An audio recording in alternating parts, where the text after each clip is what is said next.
Ang bunga ng katotohanan. Ang mga salita ng Elohim sa puso ng isang tao. Paraan ng buhay. Apokalipsis 4:3. Hebreo 10:20.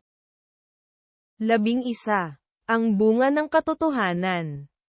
Ang heartland. Alisin ang kasinungalingan sa iyong puso at gawin itong mabuting lupa, maghasik ng mga binhi ng katotohanan, at magbunga sa pamamagitan ng paglinang ng katotohanan. Pagbawi ng lupa. Hanapin ang kasinungalingan na sinasabi ng Biblia na itapon o huwag gawin, alisin ito sa iyong puso, at gawin itong matabang lupa. Pagtatanim ng mga binhi ng katotohanan. Hanapin ang katotohanan na sinasabi ng Biblia na panatilihin, at itanim ang binhi ng katotohanan sa pusong bukid na gawa sa matabang lupa, linangin ito at magbunga ng katotohanan. Ang bunga ng katotohanan. Ang bunga ng katotohanan. Proyek. 1. Proyek, itapon mo. 2. Proyek, wag na. 3. Proyek, panatilihin ito. 4. Proyek, gawin mo. IV. Proyek, gawin mo. Alisin ang kasinungalingan sa iyong puso at gawin itong mabuting lupa. Paraan ng buhay. Apokalipsis 4:3. Hebreo 10:20. Galasya Kapitulo 6 Versikulo 6. Datapuwat ang tinuturuan sa aral ng Diyos ay makidamay doon sa nagtuturo sa lahat ng mga bagay na mabuti. Ang nagtuturo ng salita ng Diyos ay dapat bahagina ng mga pagpapalang tinatamasa ng mga tinuturuan. Efeso Kapitulo 4 Versikulo 1.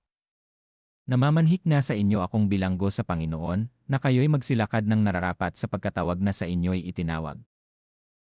Ang pagkakaisa sa Espiritu, kaya't ako na isang bilanggo dahil sa Panginoon, ay namamanhik sa inyo na mamuhay kayo gaya ng nararapat sa mga tinawag ng Diyos. Efeso Kapitulo 4 Versikulo 2. Sapagkat ang bawat tao ay magpapasan ng kanyang sariling pasan.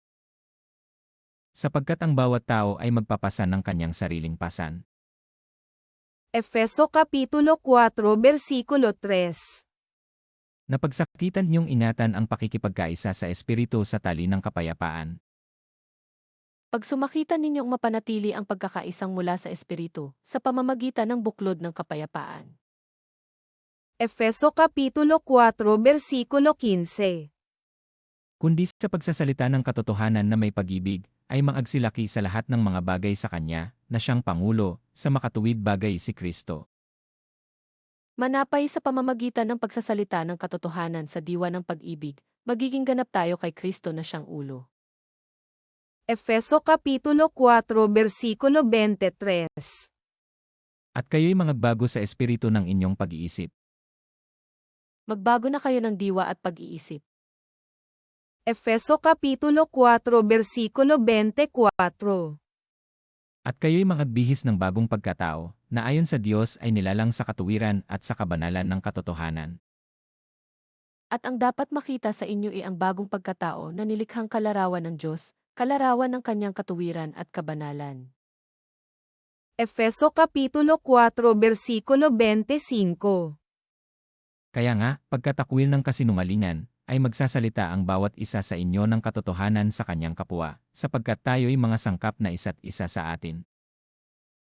Dahil dito, itakwil na ng bawat isa ang kasinungalingan, at lahat ay magsalita ng katotohanan sa kanyang kapatid, sapagkat tayo'y bahagi ng iisang katawan. Efeso Kapitulo 4 Versikulo 27.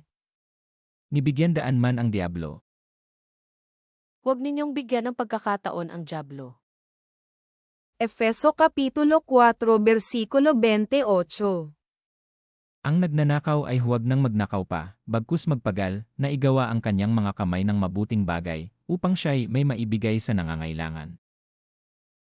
Ang magnanakaw ay huwag nang magnakaw, sa halip, magtrabaho siya at gamitin ang kanyang kamay sa anumang gawaing marangal upang may maitulong sa mga nangangailangan.